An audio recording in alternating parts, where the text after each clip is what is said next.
Autumn is the season after summer and before winter. In the United States, this season is also called fall.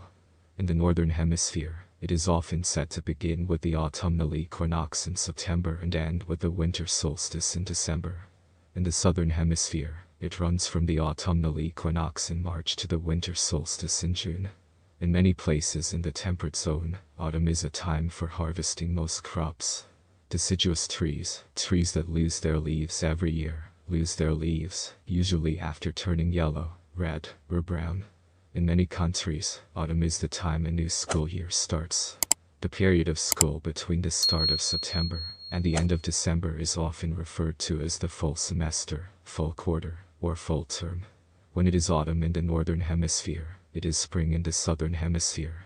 When it is autumn in the Southern Hemisphere, it is spring in the Northern Hemisphere.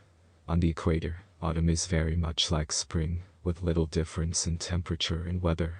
Autumn is a time when most animals are looking for food, so they can store up for winter, because they soon will be going into hibernation. The weather gets colder and more windy. In autumn, the hours of daylight and the hours of night are the same. In autumn, the weather changes all the time. The weather turns cooler and often windy and rainy. Nature has given trees the means to defend themselves against bad weather, but is that enough?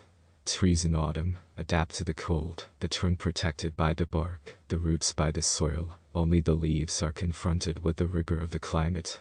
The drop in temperature and the decrease in warmth time mean that the leaves no longer receive sap, which is an essential nutrient for the survival of the leaves.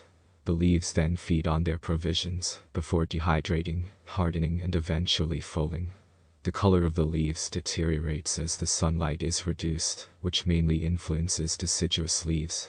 Unlike deciduous leaves, evergreen leaves in conifers such as pine, cedar, spruce keep their leaves because they are needle-shaped or flake-shaped and have much smaller exposure surfaces. Deciduous leaves are more allergic to cold than evergreens, which resist better by keeping their autumn rose. Well, I like to see autumn leaves while having a warm coffee. Subscribe to know more and learn more. See you later. Bye.